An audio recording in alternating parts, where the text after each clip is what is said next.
Baik, Bismillahirrahmanirrahim. Assalamualaikum warahmatullahi wabarakatuh.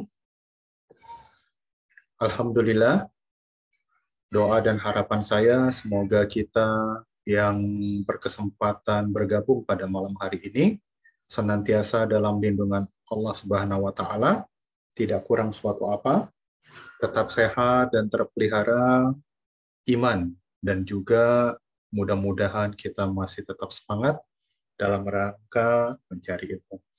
Baik, saudara sekalian, ini adalah pembahasan kita lanjutan daripada pertemuan kita yang sudah lewat ya. Nah, kita masih membahas dalam satu topik pengantar bisnis ya. Nah, kali ini saya ingin mengajak kita semua yang ada di sini ya. Mari kita lanjutkan. Jika pada pertemuan sebelumnya kita sudah membahas tentang yang namanya ide bisnis. Masih ingat ya, pada kesempatan yang lewat, saya membagikan tips dan saya juga memberikan satu clue bagi kita semuanya. Untuk menemukan ide bisnis itu ya pertama masih ingat kan yang namanya konsep AHA gitu ya. Nah, masih ingat kan konsep AHA gitu, masih ingat ya. Nah, mudah-mudahan masih ingat semuanya. Oke. Nah, kenapa saya bahas pada pertemuan pertama ini? Nah, coba kita lihat, saya tampilkan satu gambar di sini. Masih ingat kan gambar apa ini? Nah, mungkin waktu kecil kita juga masih suka mempermainkan atau kita menggunakan alat ini sebagai mainan ya. Coba ingat-ingat waktu kita masih kecil dulu. Bagaimana ketika kita menggunakan mainan satu ini? Pasti seru ya. Kemudian juga tentunya kita di sini kalau sudah main alat ini bergembira ria, kita lupa waktu, kita merasa riang, kita merasa perkasa saat itu. Ya, tapi itulah kuda mainan. Filosofinya begini, semakin kita berkeriak, semakin kita bersemangat, semakin kita riang gembira memainkan kuda ini, nah, semakin kita merasa perkasa, pertanyaannya kuda ini berpindah tempat enggak? Kuda ini berlari, berpindah dari posisi semula tidak? Tidak ya, hanya bergerak, bergoyang di situ saja, dan itu kita membuat hati kita senang. Artinya apa? Mari coba kebiasaan kita yang terlalu konvensional ini kita buang ya. Jangan bersenang-senang di tempat, nah, jangan kita merasa nyaman pada saat hari ini. Kita lihat dunia luar sana terus bergerak, dunia di luar sana terus melakukan dinamikanya, jangan sampai kita ketinggalan. Nah, itu filosofinya. Oke, baik saudara sekalian, masih ingat kan yang namanya konsep AHA yang waktu itu pernah saya sampaikan? Nah, ini terilhami dari suatu kisah, masih ingat kan ceritanya kisah Aristoteles, kisahnya si Thomas Alva Edison begitu ya. Nah, begitulah ketika kita menemukan ide, terlebih lagi ide usaha. Nah, masih ingat? Nah, di sini saya membuatkan 4 arah menemukan ide itu ya. Nah, kita bermula dari mimpi, nah kemudian mimpi itu coba kita gerakkan alam bawah sadar kita menjadi ide, nah kemudian alam sadar kita gerakkan ini menjadi suatu langkah upaya gitu ya. Nah, dari mimpi itu tadi coba kita terjemahkan itulah menjadi cita-cita. Nah, disitulah ide usaha kita itu pada akhirnya untuk dapat terwujud menjadi suatu rumusan usaha, suatu rumusan bisnis yang harapannya ini menjadi satu terobosan dan ini memberikan faedah bagi orang banyak gitu ya. Saya hanya mengingatkan jangan takut dan jangan malu untuk menabung ide sebanyak-banyaknya. Apalagi ini ide bisnis, ide usaha. Mari kita tabung yang namanya ide usaha itu sebanyak-banyaknya. Oke? Nah, coba perhatikan. Dari sekian banyak ide usaha yang kita miliki, hari ini kita melihat suatu objek, muncul suatu ide. Kemudian kita melihat lagi satu objek lain, nah muncul lagi satu ide gitu ya.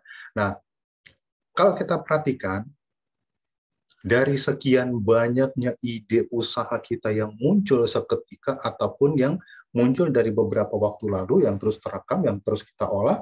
Nah, dari sekian banyak ide itu, mana yang paling sesuai dengan PIPA, pipa kamu gitu ya. Nah, apa itu pipa? Nanti akan kita bahas berikutnya. Oke, baik saudara sekalian. Anda tahu yang namanya pipa? Tahu ya, nah, pipa ya. Nah, jadi pipa itu suatu alat untuk yang disambungkan ataupun dia untuk menghubungkan, memindahkan suatu zat, apakah itu zat cair, apakah itu zat itu berupa gas begitu ya. Nah, seperti itu. Nah, tapi di sini pipa yang saya maksud ini diambil dari 4 huruf. Nah, pertama itu adalah passion, ya. Kemudian itu adalah interest. Kemudian itu adalah public. Kemudian itu adalah awareness, ya. Nah, maksudnya ide usaha kita ini kita sesuaikan dengan passion kita. Apa semangat kita hari ini? Hari ini kita kuatnya kemana? Kemauan kita kuatnya kemana? Nah, coba kita sesuaikan itu dulu. Interest. Nah, kita tertariknya apa nih? Kita merasa mendapatkan suatu hal yang terbaru yang membuat kita bersemangat, interestnya atau daya tariknya seperti apa? Temukan sendiri. Kemudian publik. Nah, bagaimana sekiranya ide usaha kita itu sesuai dengan passion kita, kemudian sesuai dengan interest kita, kira-kira publik ini menerima tidak? Ya, mungkin ada jadi publik ataupun kalangan yang menolak. Tapi dibandingkan dengan yang menerima, nah coba kita timbang. Lebih banyak yang menerimanya atau lebih banyak yang menolaknya? Nah, kembali kepada Anda. Pilih yang mana. Kemudian awareness area. Gitu. Kira-kira kalau kita mengangkat ide usaha ini, kemudian ini kita terjemahkan menjadi satu langkah upaya, kemudian ini kita cetuskan menjadi suatu bisnis yang kita keluarkan. Kira-kira awareness, ya, awareness, maksudnya awareness ini adalah daya tangkap, respon dari pasar. Ini kira-kira seperti apa? Nah, boleh jadi ketika kita merasa konsep usaha kita, ide usaha kita itu sudah kita rasa sudah benar-benar baik begitu ya, ya kita rasa ini sudah benar-benar baik gitu. Nah, tapi belum tentu ketika ini kita plur kita apa namanya kita eh, tawarkan di pasar, nah langsung direspon secara positif belum tentu gitu ya. Nah, bagaimana jika kita mengalami hal seperti itu? Nah, trik langkahnya nanti akan kita bahas berikutnya. Oke, ada banyak cara untuk kita menemukan PIPA ya, pipa ini. Ada banyak cara gitu ya. Nah, kalau ditanya ini seperti apa? Ada nggak teori secara bakunya? Kalau boleh saya katakan tidak ada teori secara baku, itu tidak ada. Ya, tidak ada. Ya. Nah, siapapun itu para pelaku usaha, ya, meskipun kita lihat dia itu sudah berjaya, dia itu sudah sukses dengan usaha dia. Katakanlah kita tidak seperti itu, ya. Misalkan hari ini kita berkesempatan bertemu dengan 100 orang-orang sukses ya. Tentunya untuk mendapatkan PIPA ini, pipanya ini kita akan temukan 100 cara gitu. Nah, di sini saya coba menyimpulkan dari berbagai cara. Nah, ini pun saya ambil dari orang-orang yang sudah sukses, yang sudah mapan, sudah jauh senior dari saya gitu ya. Ada beberapa langkah untuk menemukan itu. Nah, cuma di sini bagi kita pemula, nah coba kita awali dulu. Kita minta petunjuk dari Allah Azza wa Jalla, Allah Subhanahu wa taala. Ini yang penting, jangan kita anggap remeh ya. Jangan kita anggap remeh. Karena apa? Yang namanya ide usaha ya pada hakikatnya itu adalah suatu hadiah dari Allah melalui ilham yang dilahirkan dari kita. Ini yang harus kita sadari. Nah, kemudian kita jangan malu melakukan yang namanya survei atau riset sederhana. Ya, jangan malu gitu ya. Nah, jangan malu. Nah, saya coba ambil contoh begini. Anda pasti tahu kan yang namanya itu rumah makan Padang, rumah makan Minang gitu ya. Pasti tahu kan? Tuh. Coba apa identiknya? Identiknya itu ya mungkin rasanya gurih, ya, kemudian bumbu rempah, nah itu sangat dominan di situ, santan, kemudian juga rasa pedas, itu sangat dominan di situ. Oke, nah kalau kita lihat cita rasa, apakah cita rasa kuliner masakan yang ditawarkan oleh rumah makan Padang yang ada di Padang, yang ada di Sumatera Barat itu sama cita rasanya dengan rumah makan yang ada di katakanlah ada di Solo, di Jogja, nah, di tanah Jawa ini, kira-kira sama tidak? Nah, dari pengalaman yang sudah-sudah, ya, dari pengalaman yang sudah-sudah, bagi kita orang yang sudah lama tinggal di Jawa, ketika kita datang ke Sumatera Barat, misalkan katakan ke Kota Padang, kita menemukan rumah makan Padang yang kita temukan di sini, kita lihat cita rasanya berbeda gitu ya. Eh, Pengalaman beberapa orang ya, termasuk saya yang mengalami sendiri di sana, cita rasa masakan Minangnya. Pertama kita lihat dari santan. Santannya di sana sangat kental kalau saya bilang ya. Kemudian juga rempahnya di sana itu lebih tajam, lebih kuat aromanya dibandingkan kita di sini. Nah, kenapa begitu? Nah, kita lihat rumah makan yang ada di Jawa, di tanah Jawa seperti sekarang ini. Siapa konsumennya? Konsumennya adalah orang-orang ya, yang orang-orang tempatan, orang-orang dari Jawa, orang-orang dari Jakarta, dari Bandung yang umumnya itu dominannya lebih senang dengan cita rasa yang sedikit manis dan tidak terlalu tajam rempahnya ataupun tidak terlalu tajam santannya. Nah, kalau cita rasa asli dari Minang sana langsung dibawa secara mentah-mentah ditawarkan kepada orang yang ada di Jawa, kebayang nggak kira-kira apa? Ya mungkin nggak, yang namanya riwayat rumah makan Padang, rumah makan Minang itu tidak seperti bombastis sekarang gitu ya. Nah, kemudian berikutnya kita jangan malu melakukan test case. Baik itu test case produk ataupun test case market. Kita jangan malu gitu. Dan memang disitulah yang menjadi tantangan kita. Kemudian, nah ini begini nih ya.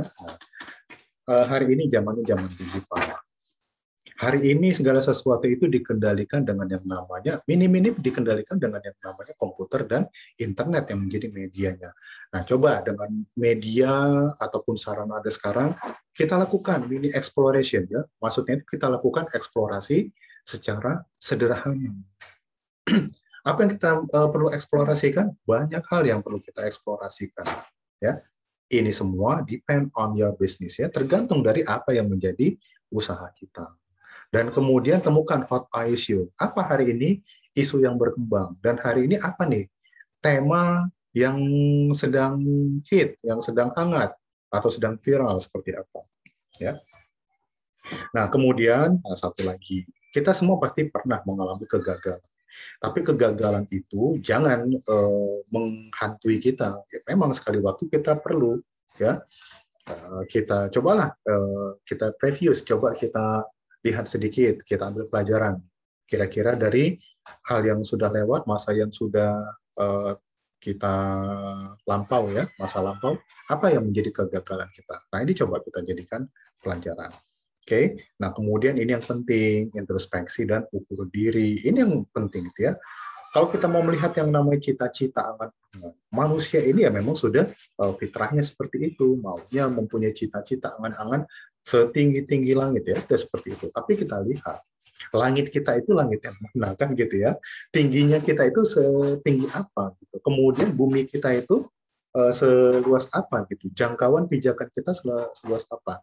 Nah, kira-kira filosofinya seperti itu ya. Nah, saya cuma ambil contoh, ini misalkan begini ya. Kita orangnya terhasrat mau buka usaha kuliner ya, usaha kuliner. Oke. Nah, tapi ada satu hal, kalau kira-kira kalau kita buka usaha kuliner, kira-kira apa nih yang menjadi prasyarat dasar utama?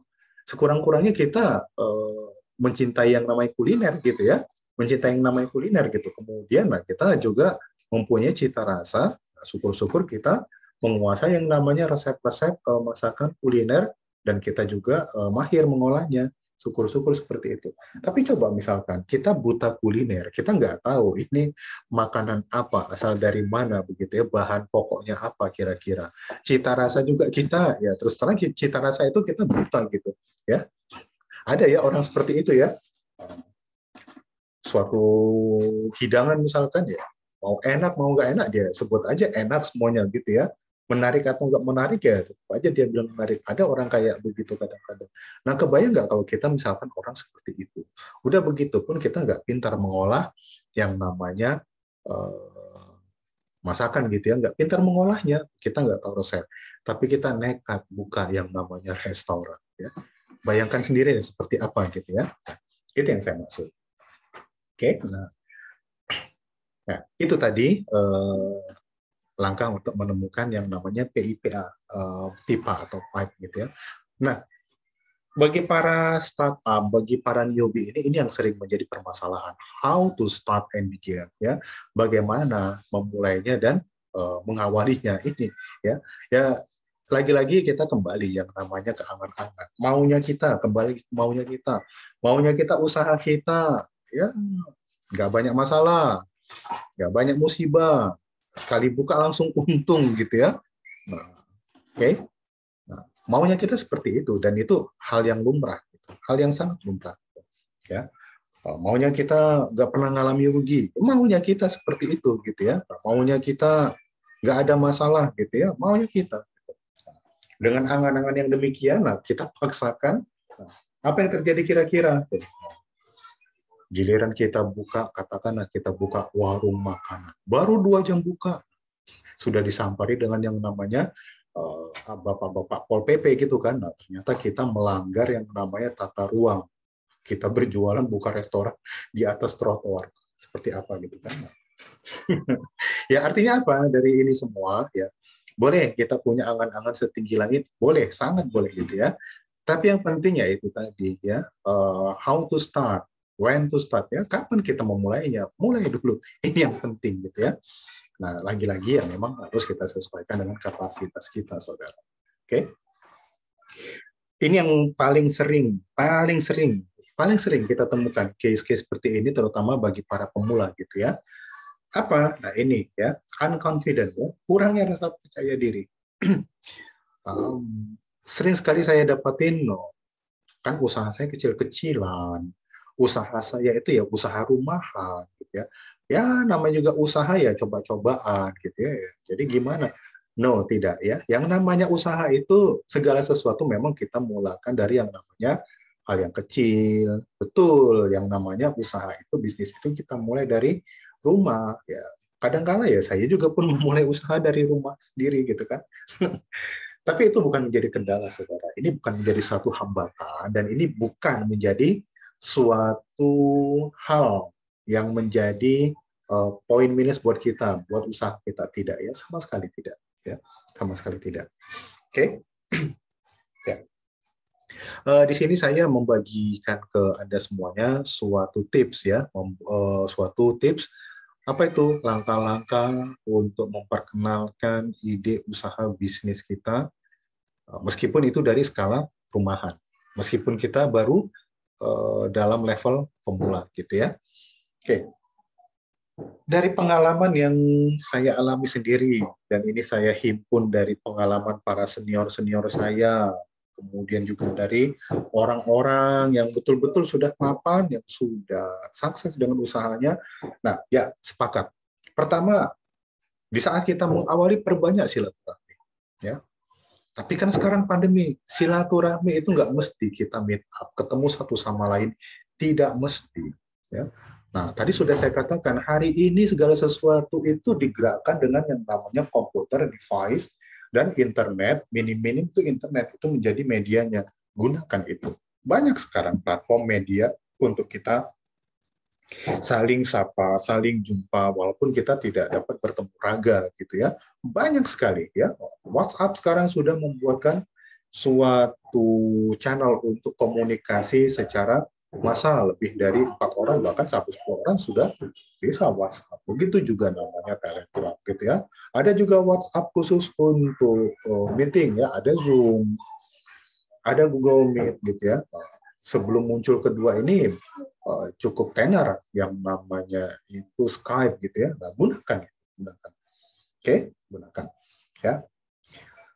Oke, nah kenapa yang namanya silaturahmi ini kalau kita lakukan dengan rasa ikhlas dan niat yang baik, ya insya Allah ini akan membukakan jalan dengan sendirinya. Kenapa ya? Karena di situ kita tahu sebenarnya kelemahan kita tuh apa, kelebihan kita tuh apa, animo konsumen itu seperti apa, gitu ya. Nah, kemudian juga, nah kira-kira kalau kita memperkenalkan suatu hal, suatu ide usaha gitu kan, nah, dari situ kita dapat melakukan survei secara sederhana, ya, secara melalui ya, dari diskusi-diskusi sederhana gitu ya. Kemudian dari situ kita bisa melakukan eksplorasi secara sederhana dari silaturahmi. Oke. Ya, ini ya. Sekali lagi saya katakan yang namanya pandemi itu bukan masalah, ini bukan penghalang ya. Pandemi ini ya memang mau tidak mau kita hadapi dan ini bukan hanya terjadi pada diri kita pribadi, pada negeri kita sendiri bukan ya. Semua orang mengalami hal yang sama. Negeri manapun, negara manapun hari ini mengalami hal yang sama. Tapi apa dengan demikian kita harus berhenti yang namanya proses. Proses itu tetap berjalan, saudara. Ya, tinggal bagaimana kita mensiasati pandemi ini. Ya, tinggal kita apa namanya? Ya, sekali lagi saya hanya mengingatkan pandemi ini bukan suatu penghalang. Itu aja. Oke. Ya. Nah, kita masih cerita yang namanya silaturahmi. Nah, jika silaturahmi ini tadi ya kita kerjakan, kita laksanakan dengan hati ikhlas, tanpa beban, gitu ya. Kemudian juga diiringi dengan niat yang baik, ya. Jika kita serius, nah ini jika kita serius, gitu ya, dari apa yang kita temukan dari silaturahmi itu, insya Allah pasti kita akan tergiring dengan sendirinya untuk melakukan suatu hal. Apa itu? Mau nggak mau kita merenung. Dari situlah kita mengintrospeksi diri, dan bagi kita yang bijak dan kita cerdas, gitu ya, ini akan mendorong kita untuk kembali kepada Tuhan kita, kepada Allah, ya. Dan disitulah kesempatan kita untuk meluruskan niat kita. Artinya, jika niat ini sudah lurus, hati ini sudah ikhlas, pikiran terbuka, disitulah Allah akan berikan yang namanya jalan. Melalui apa? Semangat. Pada saat kita semangat, disitulah kita hebat. Perhatikan apa yang saya katakan. Oke. Nah, kemudian tadi pertama silaturahmi, saudara. Yang kedua apa ya? Jangan malu memperlihatkan atau memamerkan hasil karya atau ide bisnis kamu, ya. Jangan malu, jangan malu. Ini masalah mental block, ya. Kadang orang ketika dia punya usaha, ya, di beberapa kelas bisnis sering saya temukan ini begini, ya. Di beberapa kelas bisnis beberapa waktu lalu, di salah satu kelas bisnis itu saya pancing, ayo bagi kamu semua yang hari ini tidak membawa rancangan produk, ya, harapannya sudah membawakan contoh produk, tapi sekurang-kurangnya membawa rancangan produk. Jika itu belum ada, nah silakan keluar, jangan ikut pembelajaran dari kami. Nah, begitu, ya. Kenapa saya tekankan seperti ini? Nah, sekali lagi begini, yang namanya produk, apapun yang kita hasilkan, itulah namanya produk. Saya punya keyakinan begini, saudara, apapun yang kita hasilkan, jika itu diiringi dengan niat yang baik, dan memang itu tujuannya untuk memberikan faedah, manfaat bagi orang banyak, insya Allah itu tidak ada yang sia-sia. Tidak ada yang sia-sia, gitu ya. Nanti akan kita lihat seperti apa, ya. Ya, sekali lagi, tidak ada yang sia-sia. Meskipun kita lihat jelek, dikatakan orang itu jelek, nggak menarik, tidak memenuhi standar, katakan begitu. Itu kan anggapan orang, kita nggak tahu. Kenapa? Saya punya keyakinan yang membolak-balikan hati manusia untuk memberikan respon atau tanggapan baik atau negatif, hanya Allah yang Maha Kuasa. Saya punya keyakinan seperti itu. Ya, saya ambil contoh begini. Kenapa saya katakan jangan malu ketika kita memperkenalkan hasil karya atau ide kita begini. Anda pernah dengar atau masih ingat? Ini suatu tayangan film yang cukup fenomenal pada saat itu. Sebut misalkan itu adalah Laskar Pelangi. Ini film yang pernah menjadi apa namanya menjadi salah satu film paling disukai dan film yang paling banyak penontonnya itu di era tahun 2008 sampai dengan tahun 2010. Ini masih tetap hit film itu. Nah, ini diilhami dari suatu novel yang waktu itu diangkat oleh seorang penulis ya, Andrea Hirata, yang mengangkat suatu kisah kehidupan anak-anak di Belitung sana. Nah, dari novel itulah beranjak menjadi film, gitu kan. Nah, ketika novelnya itu diperkenalkan kepada para profesor, para ahli sastra, ahli bahasa, apa tanggapan mereka? Mereka mengatakan ini nggak layak menjadi novel. Bahasanya itu sama sekali tidak mengikuti kaidah bahasa Indonesia yang baik. Nah, hampir semua ahli bahasa, ahli sastra mengatakan demikian. Nah, Berbalik arah ketika itu sudah naik menjadi film, dikemas dengan apa adanya, dengan bahasa, dengan mengangkat kearifan lokal. Nah, tentu namanya bahasa itu ya dapat kita dapat kita tebak ya. Tentunya dari segi bahasa itu tidak ada bahasa yang seperti yang diharapkan oleh para profesor dan ahli bahasa tadi. Apa jadinya? Film itu menjadi eh, film termasuk film favorit ya. Kemudian juga novel yang diangkat oleh Andrea Hirata itu pun juga diburu orang ya. Itu salah satu menjadi novel laris di Gramedia saat itu. Ini luar biasa gitu ya.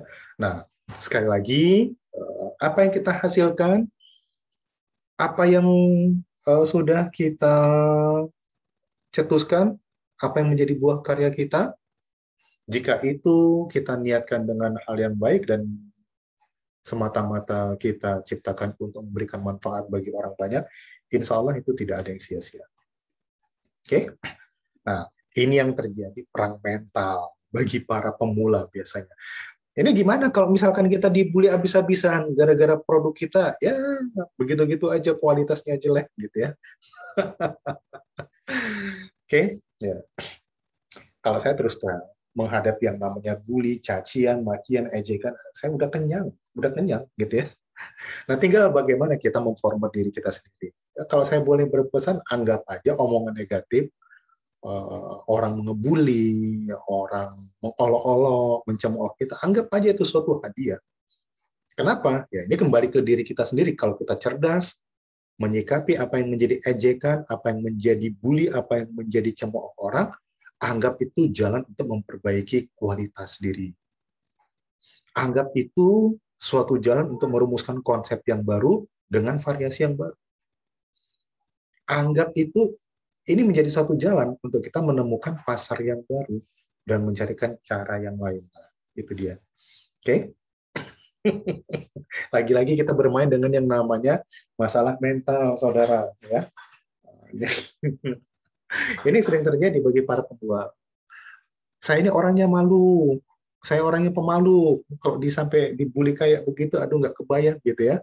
Nah, saya di sini cuma hanya ingin berpesan, terutama bagi kita para pemula-pemula ini, gitu ya. Jangan siksa kita seperti kita kebayangkan kalau misalkan kita dibelenggu, tangan dibelenggu, kaki dibelenggu, leher dibelenggu, ya kita mau makan tapi tangan terikat, kita mau berjalan kaki terikat gitu ya, kita mau bernapas leher terikat gitu ya. Nah, jadi apa-apa yang kita hadapi itu jika kita sikapi dengan cara yang apa namanya, dengan cara yang tidak bijak gitu ya, dengan cara yang tidak cerdas ya kita akan terbelenggu sendiri. Tidak, saya hanya memesankan kepada kita semua, jadilah kita orang yang merdeka. Ya, tadi di slide sebelumnya saya sudah sampaikan gitu ya. Anggap aja apa yang menjadi bully, apa yang menjadi olok-olok itu suatu hadiah gitu ya. Oke, nah ini yang ingin saya katakan. Coba perhatikan apa yang saya tampilkan ini. Coba perhatikan. Sama sekali nggak menarik kan? Kalau dibilang apa sisi menariknya apa? Tidak gitu ya. Nah, kalau boleh dikatakan ini hampir dikatakan ini suatu produk gagal. Pisang yang gosong. Nah, tapi disinilah owner dari usaha ini kebetulan saya kenal dengan owner usaha cemilan seperti ini kebetulan saya kenal gitu ya. Nah, perhatikan ya. Hai, akhirnya dia menemukan sendiri cara-caranya gitu kan. Nah, akhirnya dengan mengubah kata gosong menjadi kata madu. Jadilah apa itu? Pisang goreng madu. Padahal itu pisang yang gosong. Tapi akhirnya dengan gosongnya itulah dia temukan metode baru. Nah, ternyata pisang itu kalau diolah dengan teknik kematangan yang lebih tua kematangannya, dia akan mengeluarkan semacam yang namanya aroma yang lebih kuat. Nah, ternyata itu yang menjadi jalan untuk lebih dinikmati para pencinta kuliner gitu ya. Nah, ini luar biasa gitu ya. Nah, oke. Nah, berikutnya ini begini saudara. Tadi pertama silaturahmi, kemudian yang kedua ini masalah mental ini ya, jangan malu ya, jangan takut memperkenalkan apa yang kita hasilkan. Nah, berikutnya kita jangan terpaku pada satu pasar. Cari pasar yang lain ya. Pada saat kita memulakan usaha, jangan kecil hati ketika itu kita tawarkan dengan sanak saudara sendiri. Nggak ada yang berminat. Kemudian kita tawarkan sama tetangga-tetangga. Oke, nggak ada yang berminat. Kemudian coba kita tawarkan, atau tadi perumahan gitu ya, di luar RT, cari RT lain, ke teman-teman yang ada di sana. Nggak ada yang berminat. Oke, kemudian keluar komplek, di sekitaran komplek. Peminatnya, pembelinya Doremi ya, 1, 2, 3. Jangan kecil hati saudara, oke? Jangan kecil hati, oke? Kembali kita mengingat Tuhan ya, kita mengingat Allah. Ingat ya, Allah itu nggak pernah menukar yang namanya rezeki hambanya. Semua udah diatur, oke? Kalau misalkan pun keluarga terdekat, teman-teman, tetangga-tetangga, handai taulan, orang-orang kita kenal nggak tertarik, mereka juga nggak berminat, ya coba cari pasar yang lain. Mungkin boleh kita tawarkan pada anak-anak di bawah usia kita. Kalaupun mereka nggak berminat, artinya apa? Allah menunjukkan jalan, bukan di situ rezekimu, hijrah, keluar dari kampungmu. Maksudnya apa? Ya kita berjualan, kita berusaha, jangan paksakan di tempat kita. Coba kita lihat di tempat lain. Nah, ini begini ya. Kebetulan di sekitaran rumah saya itu, kalau saya perhatikan, setiap malam Jumat, hari Kamis malam, itu ada suatu arena, namanya apa? Pasar malam. Oh, itu macam-macam yang diperjualbelikan di sana. Ada pakaian, bahkan sayur mayur, mainan anak-anak, jajanan, semuanya ada di sana, gitu ya. Tapi lucunya apa? Sering saya tanya sama pedagang-pedagang yang ada di pasar malam. Katakanlah hanya menjual pecel, jual pecel, ya, tahu ya pecel ya, itu. Ketika saya tanya, oh, Bu, Ibu tinggal di mana? Bayangan saya, dia nggak jauh dari komplek perumahan tempat saya tinggal, gitu ya. Tapi apa yang terjadi? Ketika saya tanya, Ibu tinggalnya di mana? Nah, jawabnya apa? Saya tinggal di Ciledug, Pak. Ya. Dari Ciledug ke tempat saya itu jaraknya itu 5 kilo, paling dekat. Ya. Jadi bayang, kenapa dia nggak jualan di Ciledug aja? Kenapa harus jualan ke Serpong Utara? Nah, kan begitu kan? Nah, begitu juga ada lagi pedagang yang jualan minuman jahe susu, jahe merah gitu ya. Semula saya berpikir, nah ini tentu nih orang tinggal nggak jauh dari tempat tinggal saya gitu. Tapi ketika saya tanya, tuh, Bapak tinggal di mana? Tuh, saya lebih tercengang lagi. Saya tinggalnya di Ciputat, Pak. Wah, kebayangkan dari Ciputat ke Serpong Utara itu jaraknya itu 20 kilo. Ya tapi itulah namanya rezeki. Ya, itu yang saya katakan tadi. Allah itu nggak akan pernah menukar rezeki. Mungkin jika di sini kita tidak mendapatkan sesuatu, Allah berikan rezeki kita itu di tempat lain. Nah, itu saudara. Oke. Nah, ini yang saya katakan, jangan terpaku pada satu pasar. Mungkin kita perlu cari pasar yang lain. Atau kita temukan sendiri di mana pasar kita itu. Oke. Nah, lagi-lagi saya berikan satu contoh ini begini. Tahu kan apa yang saya tampilkan ini? Iya, ini tuh keripik, keripik dibuat dari singkong. Nah, ini yang sering dijual di pinggir jalan oleh pedagang-pedagang pinggir jalan ya sama seperti ini juga. Kalau di tempat kita berapa harganya? Nah, beberapa waktu lalu saya tanya sama pedagang di pinggir jalan yang menjual keripik seperti ini.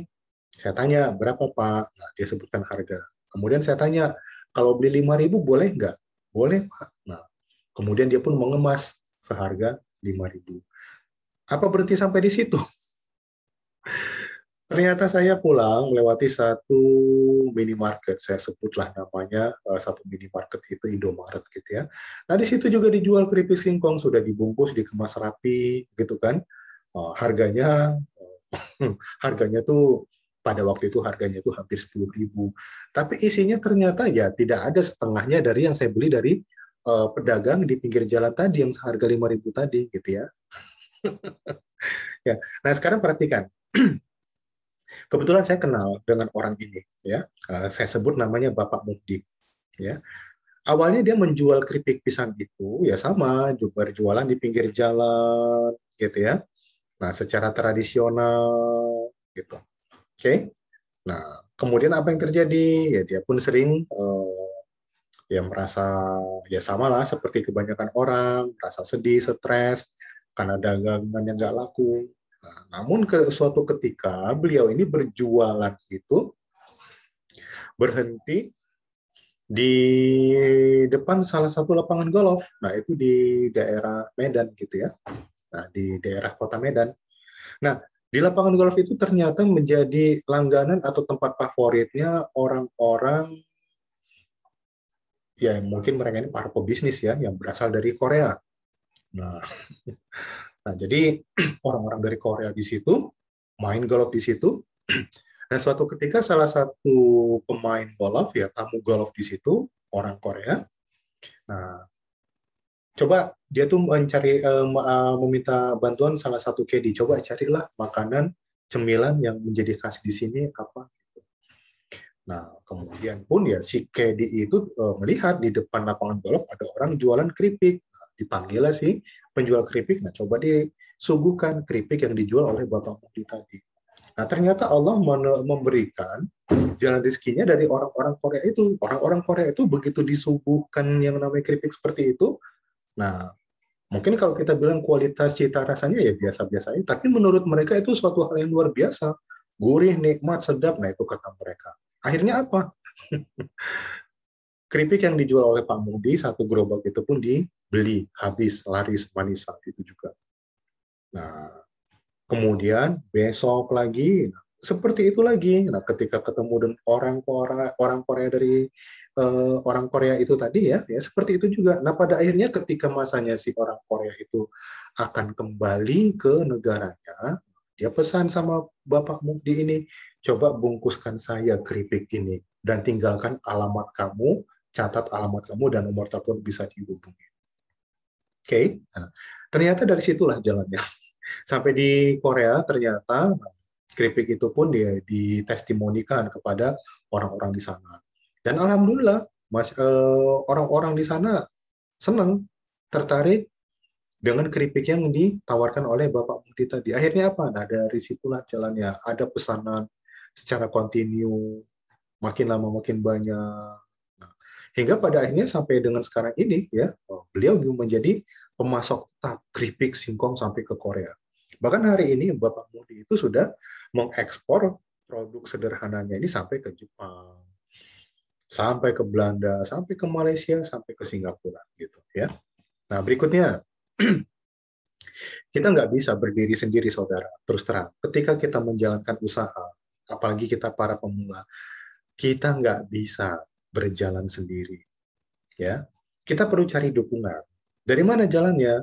Saya sarankan di sini, rajin-rajinlah kita mencari informasi tentang peluang usaha, pembinaan usaha. Ini sering sekali diselenggarakan. Bahkan hari ini pemerintah itu nggak kurang-kurang memberikan support, memberikan yang namanya stimulus bagi para pelaku usaha kecil, termasuklah para pemula-pemula di situ. Nah, makanya di sini saya sarankan bagi Anda nanti coba ya, mumpung sekarang ini PPKM sudah mulai turun levelnya, kita sudah mulai diberikan keleluasaan, coba kita berkunjung ke Kementerian UMKM yang ada di kota atau di kabupaten kita, Dinas UMKM, nah, atau ke Dinas Perdagangan, nah, atau ke dinas instansi pemerintah lain, termasuk kita ke Kadin. Coba kita sering-sering kita berkunjung, nah, kita silaturahmi, cari informasi, cari peluang, terutama peluang usaha dan pembinaan untuk para pemula. Saya yakin ini banyak sekali program-program seperti itu. Manfaatkan, ya, karena dari pemerintah sendiri pun supportnya nggak kurang. Anggaran dari pemerintah untuk itu pun ya sudah disiapkan gitu. Nah, tinggal kita memanfaatkan itu.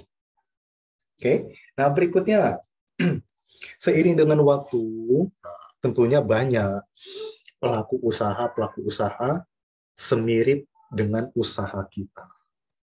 Saran saya di sini, mulailah kita berorganisasi, kita berserikat dengan mereka pelaku usaha yang serumpun dengan kita, gitu ya. Nah, oke. Nah, kenapa? Sekali lagi saya ingatkan, yang namanya pasar ini bukan tempat kita itu untuk saling sikut, saling menjatuhkan.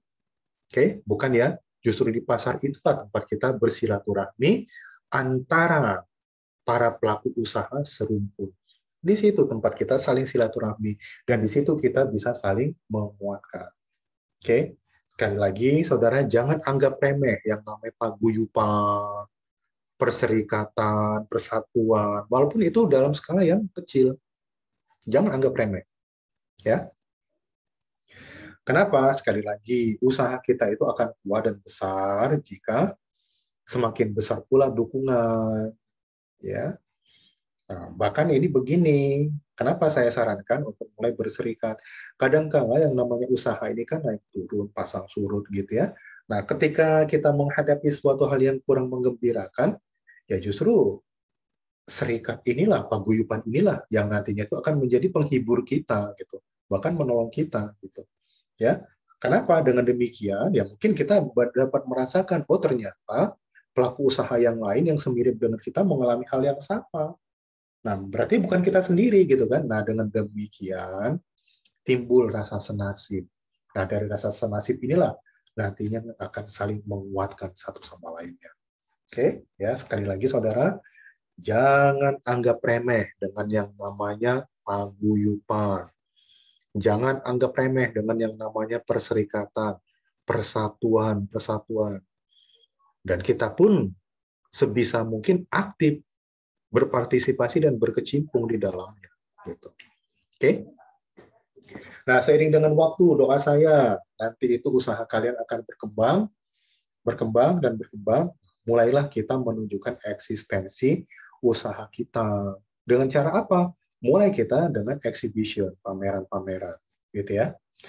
Tujuannya apa? Ya, sekali lagi kita untuk menjaga eksistensi kita dan kita membuka yang namanya pasar kita dengan cara apa? Kita memperlebar yang namanya jangkauan kita dan juga kita memperbesar celah awareness market terhadap kita. Saran saya gitu ya, mulailah coba. Misalkan ada tawaran untuk bazar, coba kita mulai dari situ. Ada pasar amal, atau sampai dengan yang namanya pasar lokal, atau seterusnya sampai dengan pada level jenjang yang lebih tinggi gitu ya. Bukan perkara jual belinya, tapi disitulah ajang silaturahmi yang eh, bisa menjadi faktor penentu keberhasilan usaha kita di masa yang akan datang. Oke, nah jadi saya cuma mau mengingatkan, yang namanya pameran ini bukan wadah untuk kita mendapatkan profit, bukan. Jadi pameran ini adalah wadah untuk kita saling tukar informasi antar industri sejenis. Dan di sini juga, ini sebagai suatu jalan untuk apa? Kita mendapatkan kesempatan, kita membuka interaksi bisnis. Nah, dengan demikian, harapannya kita dapat meningkatkan brand awareness kita secara langsung. Ya. Nah, banyak pebisnis, terutama para pemula, ini salah paham dengan yang namanya pameran. Nah, kesalahan itu apa? Nah, kesalahannya itu menganggap yang namanya pameran itu menjadi suatu ajang untuk kita mendapatkan sales volume yang besar. Bahkan kita mengharapkan untung yang besar gitu ya. Nah, jangan dulu, bukan ke situ sebenarnya. Kenapa? Ya, kalau kita termakan dengan paradigma yang demikian, ya saya bukan menghujat ya. Nah, insya Allah kita pasti akan kecewa.